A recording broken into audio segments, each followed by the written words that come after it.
Ngayon mga sir, magpapalit tayo ng transmission fluid saka transmission filter. Yan.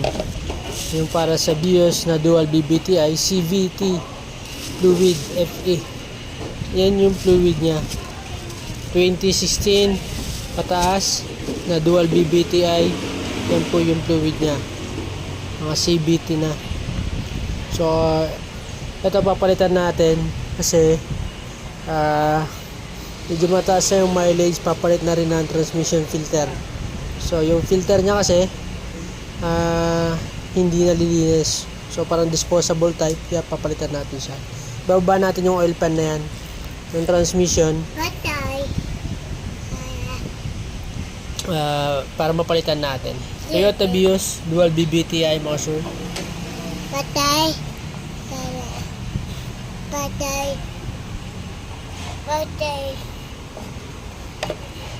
Yan, gagamitin natin cleaner, panlinis.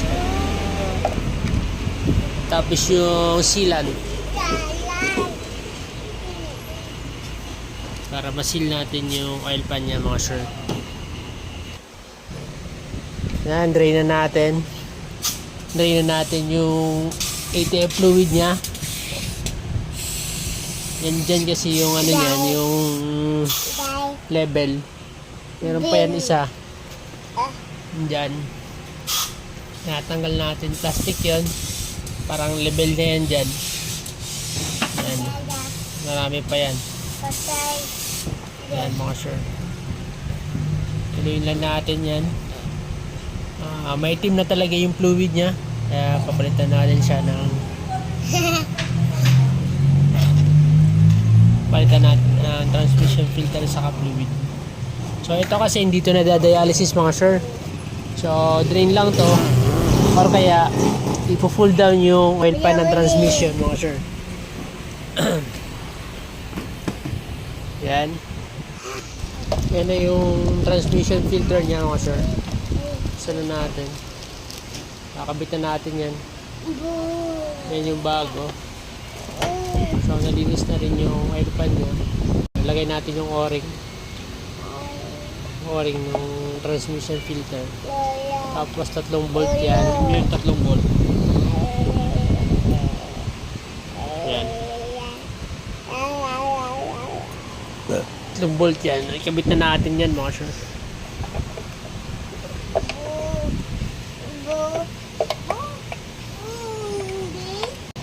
Yan mga sir, kabit na natin siya. Salpak yan, 3 bolt lang naman yan. Yan. Kailangan salpak na salpak para hindi malagay natin na maayos yung bolt. Centroin lang para malagay ng ayos.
Sige.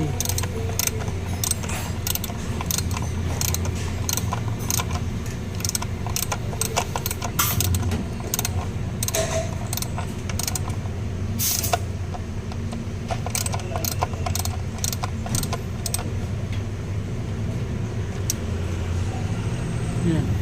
Sabit mo. Uy. Sabit mo. So. Ayan. So, gawin ko na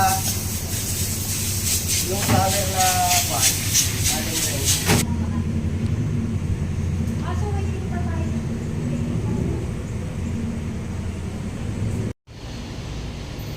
Buksan mo to. Tanggalin mo to. Natin sa salinan mga sure.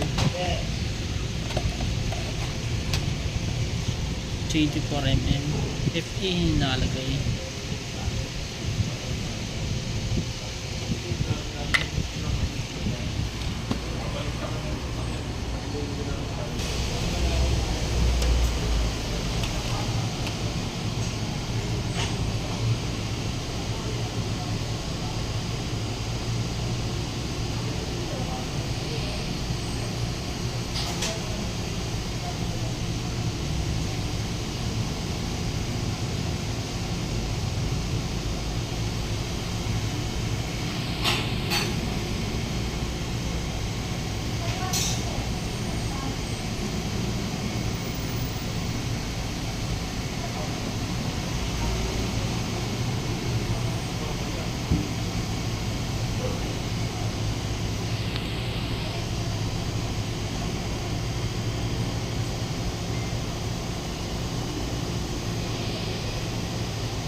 Patuluin mo lang muna.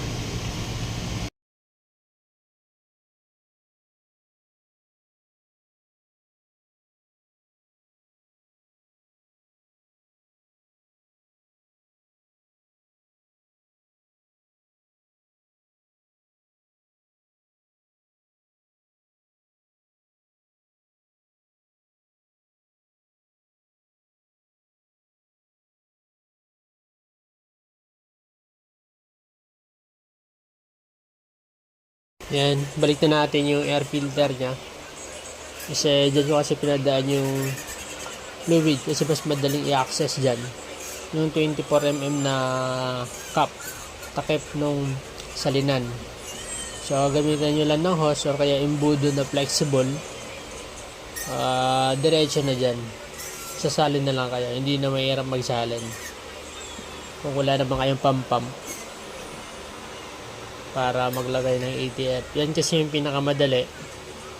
Diyan ko talaga pinapadaan. Tinatanggal ko yung air filter housing para medyo malawak pag nagsasalin. So, yung nalagay ko naman kasi 4 liters yun. Sobra lang ng konti. Pero sakto-sakto lang na din yun yung 4. Hindi na rin yung magkukulang. Kasi may sobra na nga ng konti mga sir. So, ayan, binabalik na lang natin yung air filter housing. Kasi tapos na natin masalinan. Tapos papaanda rin natin siya.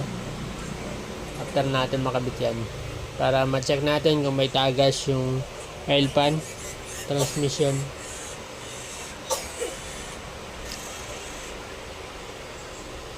Ayan, higpitan natin na maayos. Para mabalik natin. Yung air filter, yung takip nyan. Ayan.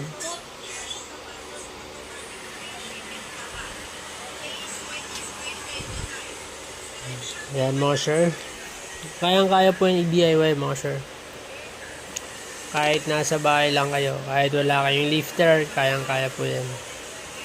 Jajakan nyo lang yung ilalim ng sasakyan para umangat. Para ma-access nyo yung ilalim.